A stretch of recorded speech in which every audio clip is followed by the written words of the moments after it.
Hello hi dears, അസ്സലാമു നമസ്കാരം. എല്ലാവരും സുഖമായിട്ടിരിക്കണം വിചാരിക്കണം. ഗ്ലോ വിത്ത് മീയുടെ പുതിയൊരു എപ്പിസോഡിലേക്ക് എല്ലാ കൂട്ടുകാർക്കും സ്വാഗതം. ഇന്നത്തെ വീഡിയോ ഒരു സിയാറത്തിന് പോയ വീഡിയോ ആണ്. നമ്മൾ ഏർവാടി സിയാറത്തിന് വന്നതാണ് കേട്ടോ. കുറച്ച് ദിവസങ്ങൾക്ക് മുന്നേ നമ്മൾ വന്നതാണ്. നമുക്ക് വോയിസ് കൊടുക്കാൻ ടൈം ഇല്ലാത്ത കാരണം വീഡിയോ നമ്മൾ അപ്ലോഡ് ചെയ്യാൻ വൈകിപ്പോയതാണ്.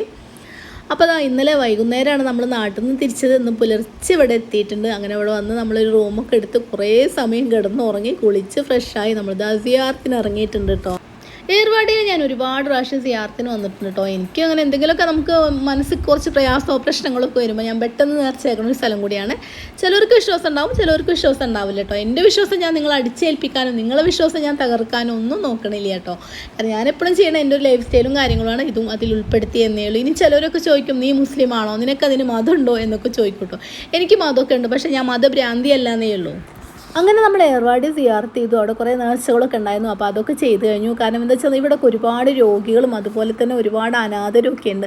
അപ്പോൾ അതുകൊണ്ട് നമ്മളവിടെ ഫോട്ടോസും വീഡിയോസും ഒന്നും എടുക്കാറില്ല കേട്ടോ. കാരണം അതിൻ്റെ ഉള്ളിലത്തെ കാര്യങ്ങളൊക്കെ നമ്മളിങ്ങനെ ഓരോരുത്തർ ഫോട്ടോസും വീഡിയോസൊക്കെ എടുത്ത് നമ്മൾ പുറത്തേക്ക് കാണിക്കുക എന്നുള്ളത്. കാരണം എല്ലാവരും അവിടെ അസുഖമുള്ള ആൾക്കാർ അങ്ങനെയൊന്നുമല്ല, ഒരുപാട് അനാഥരായിട്ടുള്ള ഒരുപാട് പേരുണ്ട് കേട്ടോ.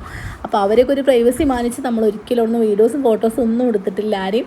പിന്നെ അതുപോലെ തന്നെ നമ്മൾ നേരെ വന്നത് കാട്ടുപള്ളിയിലാണ്. അപ്പോൾ അവിടെയും പോയി, അവിടെ നേർച്ചകളൊക്കെ ഉണ്ടായിരുന്നു. അപ്പോൾ അതൊക്കെ കഴിഞ്ഞതാണ് നമ്മൾ റൂമിലോട്ട് തന്നെ തിരിച്ചു വരികയാണേ. അപ്പോൾ നമ്മൾ ഈ ഒരു വരവിൻ്റെ ഉദ്ദേശം നമുക്കൊന്ന് ഏർവാടി സിയാറത്ത് ചെയ്യാണ്ട് അതുപോലെ കുറച്ച് നേർച്ചകളും കാര്യങ്ങളൊക്കെ ഉണ്ട്. അപ്പോൾ അതൊക്കെ ചെയ്തിട്ട് പെട്ടെന്ന് പോകാമെന്നുള്ള കേട്ടോ. അങ്ങനെ നമ്മൾ റൂമിൽ പോയി കുളിച്ച് ഡ്രസ്സൊക്കെ മാറ്റി നമ്മളിതാ തിരിച്ചു വരികയാണ്. അപ്പോൾ നമ്മൾ ഈ ദർഗൻ്റെ അവിടെ ഒന്ന് ഒരു പ്രാവശ്യം കൂടി സലാം പറഞ്ഞിട്ട് തിരിച്ചു പോകാമെന്ന് വെച്ചിട്ട് ഇങ്ങനെ വന്നുകൊണ്ടിരിക്കുകയാണ് കേട്ടോ. അപ്പോൾ നമ്മളെപ്പോഴും വരുമ്പോൾ നമ്മൾ 3-4 ദിവസമൊക്കെ നിൽക്കാനുള്ള പാകത്തിന് അങ്ങനെയൊക്കെയാണ് വരാറുള്ളത്. നമ്മൾ റോഡ് സൈഡിൽ വെച്ച് ഭക്ഷണമൊക്കെ ഉണ്ടാക്കി കഴിക്കും. അങ്ങനെ ഇവിടെ ഒരു ദിവസം നിൽക്കും. പിറ്റേ ദിവസം രാവിലെ ഇവിടുത്തെ എല്ലാ കാഴ്ചകളൊക്കെ കണ്ട് ഒന്നുകൂടി സിയാറത്ത് ചെയ്തിട്ട് വൈകുന്നേരത്തോടു കൂടി നമ്മൾ ധനുഷ്കോടി പോവും. അങ്ങനെ അവിടെ നിന്നിട്ട് അങ്ങനെയൊക്കെയാണ് നമ്മൾ തിരിച്ചു വരാറുള്ളൂ കേട്ടോ. പക്ഷേ ഈ പ്രാവശ്യം അങ്ങനെയൊന്നും അല്ല. നമ്മൾ രാത്രിയാണ് കേട്ടോ. വൈകുന്നേരം നമ്മൾ നാട്ടിൽ നിന്ന് വന്നത്, പുലർച്ചെ ഇവിടെ എത്തി. ആ ഒരു രാവിലെ തന്നെ നമ്മളെല്ലാ കാര്യങ്ങളും കഴിച്ച് തിരിച്ചു പോവുകയാണ് കേട്ടോ. എനിക്ക് ഇങ്ങോട്ട് വന്നാൽ ഏറ്റവും കൂടുതൽ പ്രയാസമുള്ളൊരു കാര്യം തോന്നുന്നത് ഇവിടുത്തെ ഫുഡാണ് കേട്ടോ. കാരണം എനിക്ക് ഇവിടുത്തെ ഫുഡ് തീരെ കഴിക്കാൻ തോന്നില്ല. അപ്പോൾ അതാണ് കേട്ടോ. പിന്നെ ഇവിടുത്തെ മാത്രമുള്ള സംഭവങ്ങളൊക്കെ എനിക്ക് നല്ല ഇഷ്ടമാട്ടോ. സ്നാക്സും കാര്യങ്ങളൊക്കെ നല്ല അടിപൊളിയായിരിക്കും. അതൊരു തമിഴ്നാട് ഭാഗത്ത് വന്നിട്ട് കഴിക്കണം ആ ഒരു ടേസ്റ്റ് നമ്മളവിടെ ഒരിക്കലും കിട്ടില്ല. അത്രയും ടേസ്റ്റ് ആയിരിക്കും കേട്ടോ. പക്ഷേ ഫുഡ് തീരെ പോരാ കേട്ടോ. ഫുഡ് എനിക്ക് തീരെ ഇഷ്ടമാവാറില്ല. അങ്ങനെ ഇവിടെ ഒരു ബേക്കറിയിൽ വന്ന് നമ്മൾ സ്നാക്സും ചായയൊക്കെ കഴിച്ചു. കുറേ മിഠായികളൊക്കെ വാങ്ങിച്ചിട്ടോ. കാരണം നമുക്ക് അതുവരെ ഇരുന്ന് കഴിക്കാമല്ലോ. എനിക്ക് മധുരം എന്ന് പറഞ്ഞാൽ ഭയങ്കര വീക്ക്നെസ്സാണ് കേട്ടോ. കാരണം കഴിക്കാൻ പാടില്ല എന്നാലും ഭയങ്കര ഇഷ്ടമാണ് കേട്ടോ. അപ്പോൾ അങ്ങനെ നമ്മളെ നാട്ടിലോട്ട് തന്നെ തിരിച്ചു പോവുകയാണ്. അപ്പോൾ അങ്ങനെ പോണതിൻ്റെ ഇടയിൽ കുറേ വഴിതെറ്റി അങ്ങോട്ടും ഇങ്ങോട്ടൊക്കെ കുറച്ചൊക്കെ പോയിട്ടോ. നമ്മൾ ഇന്നലെ വൈകുന്നേരം കേട്ടോ നമ്മളെ നാട്ടിൽ നിന്ന് വന്ന്. അങ്ങനെ വൈകുന്നേരം വരാനുള്ളൊരു കാരണം എന്താണെന്ന് വെച്ചാൽ നമുക്ക് വൈകുന്നേരങ്ങളിൽ പോന്നാൽ നമുക്ക് പുലർച്ചെ ഇവിടെ എത്തുകയും ചെയ്യാം. നമ്മൾ ഒരു ദിവസം വെറുതെ പോകത്തില്ലല്ലോ എന്ന് വെച്ചിട്ടാട്ടോ. പിന്നെ അതുമല്ല നമ്മൾ പകലൊക്കെ വരുമ്പോൾ റോഡൊക്കെ ഫുള്ള് ബ്ലോക്കായിരിക്കും. രാത്രിയാകുമ്പോൾ ബ്ലോക്കൊന്നുമില്ല. നല്ല വിജനമായ പാതയിലൂടെ നമുക്ക് തനിയെ ഇങ്ങനെ യാത്ര ചെയ്യാം കേട്ടോ. നല്ല സുഖമായിട്ട് പോകാൻ പറ്റും. കാരണം ഡ്രൈവ് ചെയ്യുന്ന ആൾ ഉറക്കം പോകുന്നുള്ളൊരു പ്രശ്നം മാത്രമേ ഉള്ളൂ കേട്ടോ. ഇപ്പോൾ ഇവിടെ നിന്ന് തിരിച്ചാൽ പുലർച്ചെ നമുക്ക് നാട്ടിലെത്താൻ പറ്റും. അപ്പോൾ നാളെ മുതൽ നമ്മളായ തിരക്കിൽ കൂടെ നമുക്ക് പോകാൻ പറ്റും. അതുകൊണ്ടാണ് ഇപ്പോൾ തന്നെ നമ്മൾ പോകുന്നത്. അപ്പോൾ നമുക്ക് ഈ ഒരു യാത്രയിൽ ഒരുപാട് ബോറടിപ്പിക്കാത്ത രീതിയിൽ എന്തെങ്കിലുമൊക്കെ സംസാരിച്ചുകൊണ്ട് പോകാവേ. അപ്പോൾ എനിക്ക് വന്ന 1-2 കമൻറ്റുകളെ കുറിച്ചൊന്ന് പറയാവേ. അപ്പോൾ എനിക്ക് ഇടയ്ക്കിടയ്ക്ക് വരുന്നൊരു കമൻറ്റാണ്, നിനക്ക് റീൽസ് ചെയ്യാണ്ട് വീട്ടിൽ അടങ്ങി ഒതുങ്ങി ഇരുന്നൂടെ, ദിക്റും സലാത്തൊക്കെ ചെല്ലി അടങ്ങി ഒതുങ്ങി ഇരുന്നൂടെ, റീൽസും ചെയ്ത് നടക്കുകയാണോ, വേറെ പണിയൊന്നുമില്ലേ, അതുപോലെ തന്നെ ഒരു ദിവസം കഴിഞ്ഞ് കിട്ടാൻ സമയം പോകാൻ വേണ്ടി എന്തൊക്കെ ചെയ്യണോ നീ എന്നൊക്കെ പറഞ്ഞിട്ടോ. കാരണം എനിക്കങ്ങനെ സമയം കഴിയാൻ വേണ്ടിയിട്ട് ഒരു തിരക്കുമില്ല കേട്ടോ. എനിക്ക് ടൈമില്ലായേ ഉള്ളൂ. അല്ലാതെ നിങ്ങൾ വിചാരിച്ച പോലെ ഒരുപാട് സമയം ഇങ്ങനെ വേസ്റ്റായി കിടക്കണമൊന്നുമില്ല. കാരണം നിങ്ങൾ തന്നെ ചിന്തിച്ച് നോക്കാം, നിങ്ങളൊരു കാര്യങ്ങളൊക്കെ ചെയ്യേണ്ടത്, നിങ്ങൾ ജോലി ചെയ്യുന്നുണ്ട്, നിങ്ങളെ വീട്ടിലത്തെ കാര്യങ്ങൾ ചെയ്യേണ്ടത്, നിങ്ങൾ പർച്ചേസ് ചെയ്യുന്നുണ്ട്, ഇങ്ങനെയൊക്കെ ആണെങ്കിൽ നിങ്ങളെ സമയം പോകാൻ എന്താ പ്രയാസം? ഒരു പ്രയാസമില്ല കേട്ടോ. അത് എൻ്റെ തോന്നൽ മാത്രമാണ്. പിന്നെ ഞാൻ 24 മണിക്കൂറും ഒന്നും ചെയ്യാണ്ട് വീട്ടിലിങ്ങനെ ദിക്റും സലാത്തും മാത്രം ചെല്ലിയിരുന്നാൽ എൻ്റെ വീട്ടിലത്തെ ചിലവുകളും കാര്യങ്ങളൊക്കെ നോക്കുമോ?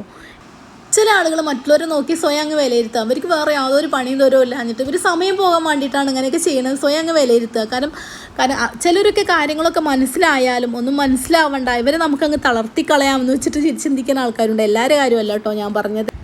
മുകളിലേക്ക് നോക്കിയാൽ കാണുന്ന ആകാശ കാഴ്ച പോലെയാണ് കേട്ടോ നമുക്ക് മറ്റൊരാളുടെ ജീവിതം. കാണുന്ന ഇത്തിരി കാഴ്ചയിലൂടെ നമുക്ക് അവരെ സ്വയം വിലയിരുത്താനൊന്നും ഒരിക്കലും കഴിയില്ല. ഓരോരുത്തർക്കും ജീവിതത്തിൽ യാഥാർത്ഥ്യം എന്താണെന്ന് അവർക്ക് മാത്രമേ അറിയുള്ളൂ. അവരുടെ ജീവിതത്തിലെ പ്രശ്നങ്ങളും പ്രയാസങ്ങളും യാഥാർത്ഥ്യങ്ങളും ഒക്കെ അവർക്ക് മാത്രമേ അറിയുള്ളൂ. നമുക്കൊരിക്കലും അവരെ വിലയിരുത്താൻ പറ്റത്തില്ല. അങ്ങനെ പോണ വഴിയിൽ ഒരുപാട് നല്ല അടിപൊളി സ്ഥലങ്ങളൊക്കെ കണ്ടു. കുറേ ഫോട്ടോസും വീഡിയോസും ഒക്കെ എടുത്തുട്ടോ. കാരണം നമുക്ക് ഇവിടെ വരുമ്പോൾ അങ്ങനെ ഈ ഒരു റോഡിൽ കാണുമ്പോൾ ഒരുപാട് നല്ല പാടവരമ്പുകളും വയലുകളും അങ്ങനെയൊക്കെ കാണാൻ പറ്റും. പിന്നെ അതുപോലെ തന്നെ റോഡ് എടുത്ത് പറയേണ്ട ഒരു കാര്യം കേട്ടോ. നമ്മൾ ഇങ്ങനത്തെ ഒരു വേറൊരു സ്റ്റേറ്റിൽ പോയാൽ നമുക്ക് അവിടുത്തെ റോഡുണ്ടല്ല, അടിപൊളി റോഡായിരിക്കും കേട്ടോ. നമ്മളവിടെ പൊളിഞ്ഞ് ആ കുഴി ചാടി ഈ കുഴി ചാടി അങ്ങനത്തെ റോഡൊന്നും ആയിരിക്കില്ല കേട്ടോ. നല്ല അടിപൊളി റോഡായിരിക്കും.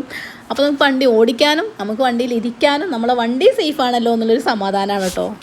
നമുക്കിടയിലൊക്കെ ഒരുപാട് കഴിവുള്ള ഒരുപാട് ലേഡീസ് നമ്മൾ കണ്ടിട്ടുണ്ടല്ലേ. അവരൊന്നും ചെയ്യാത്തത് ഇങ്ങനെയൊക്കെയുള്ള നെഗറ്റീവിനെ പേടിച്ചിട്ടാട്ടോ, നിനക്ക് വേറെ പണിയൊന്നുമില്ല, അല്ലെങ്കിൽ നീ ചെയ്താൽ ശരിയാവില്ല, അല്ലെങ്കിൽ നിനക്ക് എന്തിൻ്റെ കേടാ, അങ്ങനെയൊക്കെ ചോദിച്ച് നമ്മളിങ്ങനെ തളർത്തുമ്പോൾ സ്വാഭാവികമായിട്ട് നമുക്കും തോന്നും നമുക്കൊരു കഴിവുമില്ല എന്ന്. നമ്മൾ തന്നെ സ്വയം നമ്മളെ മനസ്സിനെ പറഞ്ഞ് നമ്മൾ തന്നെ ഇങ്ങനെ മനസ്സിലാക്കും. മറ്റുള്ളവരുടെ നെഗറ്റീവ് കേട്ട് എനിക്ക് സാധിക്കില്ല എന്ന് നമ്മൾ തന്നെ തീരുമാനിച്ചാൽ ആര് നമ്മളെ സഹായിക്കാൻ തയ്യാറായാലും ഒരിക്കലും നടക്കില്ല കേട്ടോ. ഒരിക്കലും നമുക്ക് രക്ഷപ്പെടാൻ പറ്റില്ല. കാരണം സ്വപ്നം നമ്മുടേതായിരിക്കണം.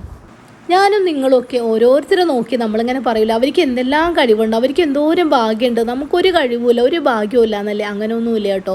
കാരണം ഒരു കഴിവില്ലാത്ത ഒരാളെയും ഭൂമിയിൽ ദൈവം സൃഷ്ടിച്ചിട്ടുണ്ടാവില്ല. നമുക്കുള്ള കഴിവ് എന്താണെന്ന് നമ്മൾ കണ്ടെത്താൻ ശ്രമിക്കാതിരിക്കുമ്പോഴാണ് നമ്മൾ കഴിവില്ലാത്തവരായി പോണത്. നമുക്കൊരു ചങ്ങല, നല്ല ബലമുള്ളൊരു ചങ്ങല, ആ ചങ്ങലയെ ദുർബലാക്കാൻ അതിലെ ബലമില്ലാത്തൊരു കണ്ണിക്ക് പറ്റുന്ന പോലെ നമുക്ക് ചുറ്റുമുള്ള നെഗറ്റീവ് നമ്മുടെ വ്യക്തിത്വത്തെ തന്നെ ഇല്ലാണ്ടാക്കാൻ ശ്രമിക്കുന്നത്. അപ്പം നമ്മൾ നമ്മളായി തന്നെ ജീവിക്കുക. നമ്മളൊരിക്കലും മറ്റുള്ളവർക്ക് വേണ്ടി ഒരിക്കലും മാറേണ്ട ആവശ്യമില്ല. നമ്മുടെയൊക്കെ ചിന്താഗതി മാറുന്നതിനനുസരിച്ച് നമ്മളെ ജീവിത സാഹചര്യങ്ങൾ മാറിക്കൊണ്ടേയിരിക്കും. സ്വപ്നം നമ്മുടേതാകണമെന്ന് മാത്രമേ ഉള്ളൂ കേട്ടോ. അങ്ങനെ നമ്മളിവിടെ ഒരു ഹോട്ടലൊക്കെ ഉണ്ട്, അവിടുന്ന് ഫുഡൊക്കെ കഴിച്ച് നേരെ വീട്ടിലേക്ക് തിരിച്ചു പോയി. കാരണം പുലർച്ചെയായിട്ടോ വീട്ടിലെത്തിയപ്പോൾ.